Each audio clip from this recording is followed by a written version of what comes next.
101 here down the street in Mountain View, but does the plaintiff really have a case, and did they just kill it before it even started? We're going to talk about this and a few other things, plus the comment of the day, so let's get going right now. Taking over the world, electrifying the world, evil in a trick.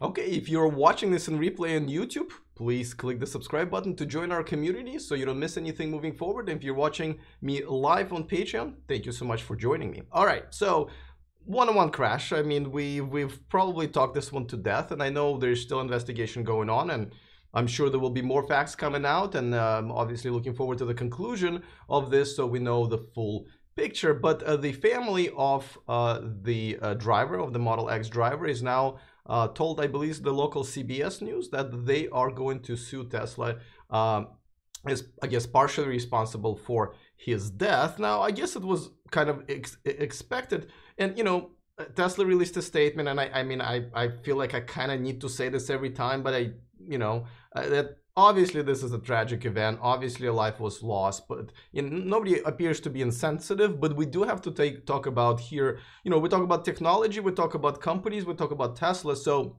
we're gonna have to unfortunately set the human factor aside and just talk about the facts, right? So here's an interesting part, that when the widow of the driver was talking to CBS News, I guess either earlier today or yesterday, and she mentioned that her husband continuously was trying to show her the autopilot at that particular location, and every time it made that error and kind of, I guess, followed the incorrect path into the divider. I'm not a lawyer or anything like that, but I would say that's pretty it's kind of a self-admission of the fact that he kind of knew what was going to happen if he just stops paying attention and follows the autopilot at that particular stretch of the road. Now, this does not in any way, obviously, remove the problem of the autopilot making a mistake there over and over again, and we've seen videos that kind of confirming that others, you know, in similar situations or in that particular situation have had autopilot, you know, swirled to the left into the divider. But it really is it really is the question of whether or not people who use autopilot, like myself and Tesla, are aware that, hey, this is not an autopilot as you think about it sometimes. It's just a driver, assistant to the driver. And, you know, we've talked a lot about it in the comment section of many videos about the naming of it. But Tesla released a statement, and I'm kind of 100% with them. They're saying, listen, this driver knew about this particular problem. He knew what the autopilot is all about. We give a particular warning every time you engage the autopilot. Indeed, it says that, listen, you gotta keep your eyes on the wheel and on your hands on the wheel, eyes on the road. He was warned several times throughout his trip that day that he wasn't doing that. And obviously, in a clear day with a good view with enough distance, he probably wasn't paying attention, and that's what caused the accident. Now, Grant in the chat room says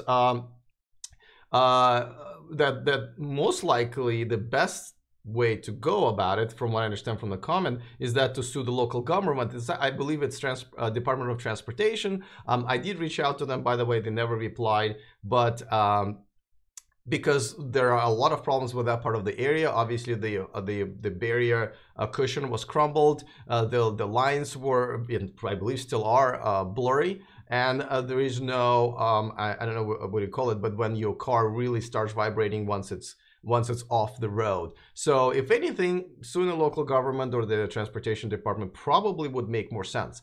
So, but it looks like she kind of admitted that it wasn't Tesla's fault in the interview where she was announcing that they're suing Tesla. So obviously, I'll keep my eye on it, but interesting story. Obviously, this story will continue going and going and going and so forth. I'll keep you guys updated. All right, before we go to the next one, just wanted to remind you guys that this show and this channel is sponsored by Avanex, the aftermarket accessories. I actually ordered something for myself today. It shipped today. Just like I ordered a little package for like a roadside assistance package, you know, when you get stuck on the side of the road. Kind of like it. It's good for any car actually, but I have two Teslas, so I'll put them I'll put one of them in those. So and by the way, the discount code is in the description of this video if you want to shop there and save a few bucks. All right, next story. This is the stories that I saw on Inside EVs. And Statista is where, and I guess Bloomberg is where this chart originally was found, but it shows that in 2017, the charging stations, the number of charging stations in the United States went up by 17%. And as you can see that chart, and I gotta tell you, this is a problem. 17% growth in 1 year when there are so many more. By the way, this includes superchargers, Tesla superchargers, including this chart. And when there's so many new electric cars are on the road now, and there are so many electric cars coming up next year, so this is really not good. It should have doubled or tripled. And we were just talking about it yesterday, and I was talking about it with a Bollinger CEO last Saturday in my interview with him, that we're still at 1% or so for electric car sales in the world. Yes, there are countries like Norway that are just kicking butt and everything, 55% there for plug-in hybrids and electric cars, but around the world it's still 1%, and this is one of the reasons. And I'm going to make a video over the weekend, actually separate videos of why people still don't want to buy electric cars and what really like, should you buy an electric car if you're thinking about it? And this is why. This is exactly why. This is not enough. I'm going to go back to the chart. This is not enough growth. This is not even keeping up with cars that people are buying now that are convinced that they want an electric car. But for those who are concerned about, obviously the fast charging infrastructure and this is not enough at all. And so I believe until here in the United States, we really solve this problem, somebody, not just Tesla, but some other companies, a company or a set of companies really invest, or the government really invest in the infrastructure, and I mean fast charging all over the place, we're not going to make that much progress. There's only going to be so many people who are going to be willing to worry about this all the time, where to find the charging station when they're traveling or going around, in one day on large number of miles, which does happen with salespeople and many others and people who commute a lot. And we talked about it yesterday, and we'll probably continue talking about this. I compare it to, vegan diet that I don't mind, but there's not enough restaurants or products in my grocery store for me to kind of even try it. So this is the statistics. That's really the problem. Does this include just locations or individual chargers? Grant in the chat room asking, Tesla have been adding chargers to current locations. These are, I believe, individual chargers. So this, oh no, I'm sorry, charging points. Yeah, so chargers. I mean, that's what it says on the on here. But either way, this is just such a tiny, and as you can see, this is not a S-curve. This is just a kind of a straight, and if you really stretch it all out and put it in, let's say, a number of gas stations on a y-axis, you'll see that will be like, it's going to be very flat. Okay, so by the way, for those of you guys who are watching me on Patreon, thank you so much for supporting me. This is where I stream live and then repost on YouTube, so everybody on YouTube gets the benefit of seeing every single video every single day. But if you want to participate and watch it live, thank you for those of you who are supporting me on here on Patreon. And this is where I also post some extra pictures and videos that are kind of behind the scenes and stuff like that. I might be going to a Byton unveiling this weekend in Europe, so I'll try to post some pictures, and of course I'll bring some videos there as well. All right, let's talk about the Model 3Q, and this has been something that's bothering a lot of people, and because nobody really knows where they are in the queue, and then even how they're rolling out how they're taking care of going through this line, right? Yeah, we know that first, Tesla employees, and then Tesla current owners, and then non-owners, but really, as far as geographic location and all that stuff, people are still been kind of stumped by how, when, and where. A lot of people don't receive their notifications that they can configure. They just kind of find that out on their own when they log in and check. That's not the way to go. And to be honest with you, I'm not really sure what the secret really is. Somebody called Elon out on this because I guess some people who were supposed to get notifications haven't. He tweeted back, and this is one of those things where I like when he tweets, right? This is taking care of an issue, and he said that he's going to correct it. And as I understand, a new batch of emails have gone out to those who should have probably received it a long time ago. That's a problem that I just don't understand why. That you made one of the most advanced cars in the world, but you can't let us know where we're at in the queue. I don't understand this one. Maybe you guys can let me know in the chat room or in the comment section. Please enlighten me. By the way, if you're enjoying this video, please give it a thumbs up. It always makes it do very well on YouTube. So thank you so much for that. Now, here's a tweet that I don't like that Elon made the other day. And there was an article, I believe it was in CNBC, or maybe a segment, where they, quoted the Goldman Sachs, one of the analysts, who basically downgraded the, yes, its target price for the stock, not by much, I think by like $20 or so, saying that the production of the Model 3 is still way lower than 2,000 units per week, way below what they're projecting. Now, I just did a video yesterday saying otherwise. Bloomberg is tracking this, and the tracker is pretty reliable from what we understand, and it looks like they're making closer to 2,500 right now.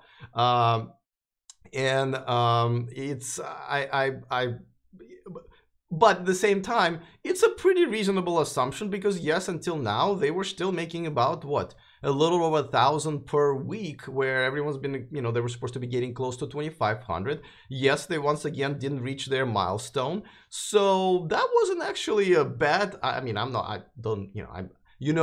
believe this is a lottery, and, by Elon Musk's own tweets, it looks like he's knows that it's bad. It's kind of a gamble, because he used the words betting. But I didn't think it was that unreasonable to say, hey, we're going to lower the target by a little bit because you guys are underperforming your own goals. So I don't see anything wrong with it. But then why reply to that? If you already know that this is a crapshoot, if this is a gamble, why comment on the gamble? Why comment on the lottery? And what does it even mean, place your bets? I understand he's challenging this, but is he going to challenge every naysayers and everybody who, and again, this is not even naysayers. This, I think, is pretty realistic and reasonable update to what they already had as far as their target price. So I'm not really sure if I like this one. Actually, I really don't. Anyway, before I go to Europe over this weekend and the beginning of next week, I'm going to have a great interview, which I'm looking forward to, with Rich Rebuilds. He's going to be here on Saturday. Really looking forward to this. Just, this is one of the very, very few experts about, what happens to Teslas when they're used, or when they're been in a crash, and how to, a lot of good insights. And if you haven't watched this channel, definitely check it out. And overall, I think I have a pretty exciting schedule going forward. I'm going to be on a Cali trip that I'm going to document, and Zach and Jesse are going to be here. I'm working on somebody, I believe one of their VPs, to come over from Workhorse next month. Looking forward to that. So pretty busy schedule for it. Hope you guys join me for those as well. Let's quickly get to the comment of the day. This one comes from Avery Davis, and he is actually a very interesting question. He says, hypothetically, let's say we have sold 1 million electric cars in the United States. What percentage of people will go back to gas cars? What percentage car will go? Actually, so that's a great question, right? Because it depends on what kind of electric car do you buy. If you and what your needs are. If you can't afford a $30,000-$40,000 car, but you're really kind of stretching your budget, and let's say you bought an i3, BMW i3, and you have a relatively long commute. You got to also to work. You got to pick up your kids. You go on, maybe weekend trips with the family, and you maybe don't even have a charger at your home. Hell yeah, you're probably gonna get out of your lease early, because that car is just really, you're gonna hate it. If you live in a city, in a big city, and your commute may be a couple of miles, and you end up biking or walking to work half of the time, and you take Uber most of the time, or trains and so forth, and this is sort of like a commuter car for you once in a while, and just so you have one, and you have a charger in your home, and you have the money to spend, then yeah, that might work for you. Now, of course, if you have enough money to have a Tesla, then as soon as you get one, you'll know that this is the best car you've ever owned. And again, if you're okay with the price and if you have the charging solution for it, and the budget, of course, I don't think you'll be going back. Now, because I'm going to be in Europe this weekend, I'm not going to be able to do the news as much, and so I'm actually going to make a few videos. And one of them is, you know, what does it take? Why would you buy an electric car? And whether or not you should kind of wait. So it is. Let's talk about it then, right?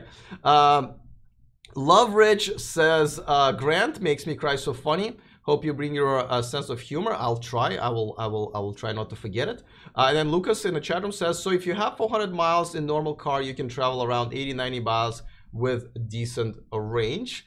And then says Elon, Grant says Elon says 220 miles at highway speeds. Okay, 600 miles per hour. Yeah, I mean, so, you know, I don't want to start that conversation because there's no right answer for everybody, because different people travel, you know, different distances, they have different needs. Sometimes they have another car, sometimes they don't. So just wanted to answer. That was an interesting question. So again, but I'm going to make a separate video about it. I'm going to post it sometime early next week. All right, guys, once again, way over time again. Thank you for joining me here on Patreon Live. This video is going to be reposted within an hour or so on YouTube. Other than that, I will see you tomorrow at 11 a.m. Pacific time. Other than that, remember to stay charged.